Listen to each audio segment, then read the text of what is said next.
Hey guys, here I am. Long time no talk. So last video was a vlog, and the tail end of it, I filmed myself being sick, like super sick. And then that was the end of the video. And then I haven't really been posting much on social media. So I figured I'm gonna sit down and kind of talk about that. This title is not clickbait. It's just figured I gotta share it before we can move on and with my like little fun videos and stuff. So what ended up happening was I just, as everybody does when they start getting sick, they just feel really, really bad. And the only symptom, I had one symptom, and it was like just a lot of snot, which sounds so gross, but it was all clear. And I knew it was like a high pollen count day. Obviously, like I'm not blowing like chunks of yellow and green, like no signs of infection. Like it had to have been allergies, because I know I have allergies, and I live in Dallas, and like it's really bad here. So I assumed it was that, but I still felt really, really bad. So I ended up actually having a physical scheduled. So when I went to the physical, I was like, good news, I'm also sick. So this is like a hybrid appointment now. So she was able to give me like a rundown. I had a very low grade fever, like when it's 99, do you even count that? Like super low grade, I think. And had like red in the back of my throat, which could have easily just been from like the drainage, all this stuff. Tested negative for the flu. But I told her, like, I feel so icky, like icky. She decided to give me a steroid shot in the butt. Still have a bruise from that. Also, that hurts. That's a very painful thing. And then she ended up getting 3 vials of blood because this was also a physical. She did say, though, she could test it to see if I had something viral going on, because even though I was negative for the flu when I went in there, there's other viruses out there. Like last year, I got diagnosed with the coronavirus because there's actually multiple strains out there. COVID-19 did not exist. So she did that. And I remember I actually like had a meltdown when I was there because the lady who took my blood was like really sassy, telling me again and again how she didn't want to be there. And then I don't know, it's weird because I'm somebody who's so patient, but then I just got so mad and then so emotional. And then I was crying in the bathroom. It was like, oh, so embarrassing. But obviously it kind of all connects to the fact that I was not feeling good. Like this was beyond allergies, but by the time my appointment wrapped up, we agreed it was allergies. I went to work for a few hours and I felt bad. I took an Advil, felt better. The steroid shot takes about 30 minutes to start working. It was very feel good, you know. So, went out to eat, but then had a very low key night. I woke up, was planning on going to work, had a fever. I remember like I felt so bad. Like I sent like them a text and I was like, I just don't feel well enough. Baby, can I work remote? And then like 10 minutes later, I took my temperature and then I sent a follow-up text that was like, JK, I'm not even working remote. Like I have this fever. I'm sleeping that off because I was obviously a little spooked with everything. And also like when you have a fever, like you feel so gross, like so gross. I was pretty delirious. I remember I was lying on the couch and I was so convinced that I had bed sores from lying there for like 3 hours when obviously I was starting to experience the typical aches that you get when you have a virus, but I wasn't thinking like, right? I was a little delirious there. I was so dazed and confused. But luckily my guy was around to take care of me, pretty much just making sure that I ate. I was not in the mood to eat though, I'll tell you. So during that day, which was the worst day, my fever was 101.8. I don't know. I checked it enough, but I don't think it ever went to 102. But I knew to call in and get a prescription because I know you can't really fight viruses, but I was starting to get congestion in my lungs. I was having a wet cough. And that's the last thing I want, is it to turn into bronchitis or pneumonia because I have some infection in my lungs. So they jumped on that. They gave me this huge dose of Cipro for 21 days. And I'm not a huge fan of Cipro. I've had it many times before. First off, there's like a whole packet of symptoms that you can have, like hallucinations, like, oh, I don't, but I've had it before and I haven't had that many problems with it. I know that I can't drink. I feel super weird if I do. I know that I have suicidal thoughts by the 3rd week when I do a 21-day thing. But I'm aware of it, so I can power through. I feel still confident in that amount. But I was like, oh, 21 days, like, I don't want that. Who does? Most people get 2 weeks worth. So I get that. And of course, like with Cipro, it's so easy to make your stomach like hurt, like nauseous. Like, I can complain later about Cipro, but it's powerful. Like, it really, like, it's like punching the crud out of everything inside me right now. So then the next day after that, my fever was more like in the 100s. Then it dropped to a low grade fever, which is like 99. And sorry, that was one of my appliances that made a noise, scared me. Scared the cats too. So then it rode 99 for a while, and then I ended up breaking the fever / non-fever that I had, and now I'm like at 98 or something. I eventually got my blood work in, and it did confirm that I had a virus, but by then I was so achy, I had this piercing pain behind my eyes, like I knew I did. So nothing really could happen from that, because even though I didn't have the main symptoms of COVID-19, and it's not like I felt so miserable, like I only felt miserable like that one day, I don't think I had COVID-19, but there was no urgency to figure out what I had, which is annoying because I have a lung condition, like I'm always at a higher risk. So luckily, like, I'm feeling good, but the one thing I kind of have lingering is I have no appetite, which could definitely be blamed on the Cipro. Like, that's probably it, let's face it. I'm just not hungry, and that's bad because then you have a lower calorie intake, and that kind of contributes to you having poor energy levels.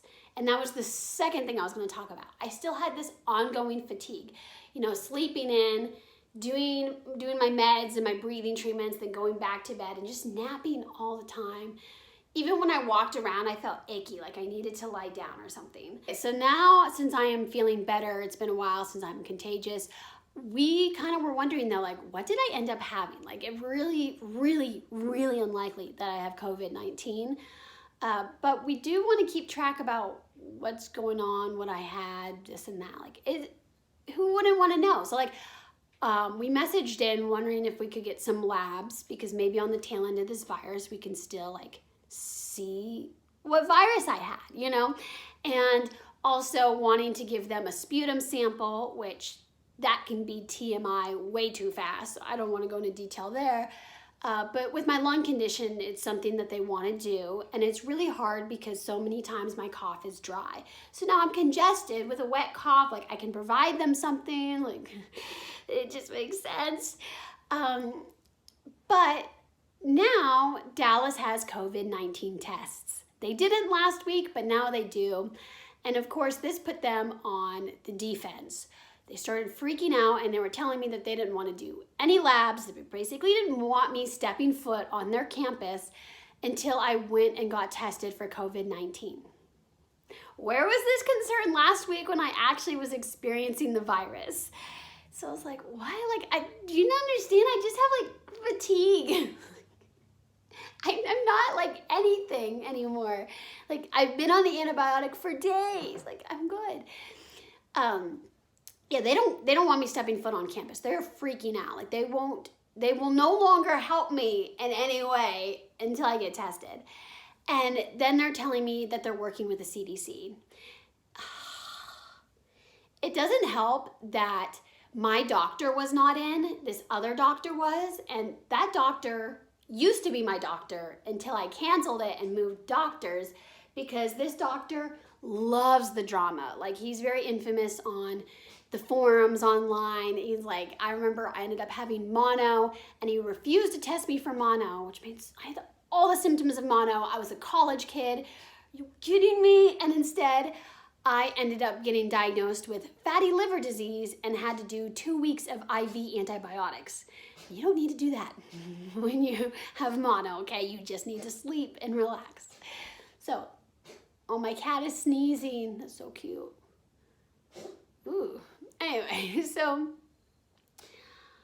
I was then freaking out because since this doctor loves drama and they're already talking to the CDC, and now they're all like, they're like so convinced that I have it because they're not letting me get anywhere near them. Then they tell me, well, we're going to continue working with the CDC and get more information and call you back. It's like, oh my gosh. So we don't hear back right away.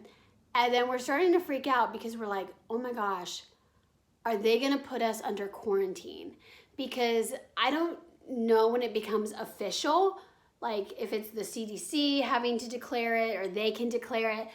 But if I was under quarantine, I would legally by law have to temporarily step away from my jobs. So no money there. And then my mom would have to cancel her trips. No money there either. So my mom started freaking out because she's my roommate and she's thinking, am I gonna get pulled from all of my trips because of this false quarantining? So we got super spooked. So then like she's messaging them. She's like, this is blown out of proportion. Like I'm trying to call and let them know because again, like we haven't really stocked up for anything because anything we did stock up for, I kind of used while I was sick. So there's that, you know, eating all the food that's in the fridge, and it just got to be quite the scare because obviously, like to me, this isn't clickbait because if they're going as far as like having communication with the CDC regarding me thinking I have COVID-19, the next step would have been to quarantine me, like let's be real. So I was like, oh gosh.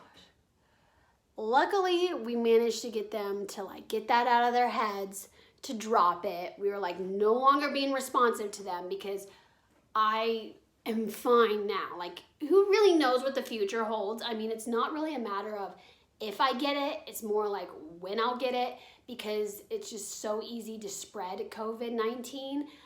But I was definitely, I know I didn't have it. And I like in no way was I going to go to a facility to get tested when you know it's like flocking with COVID-19 germs. Like all the little germy people there to cough on me and stuff, like, no.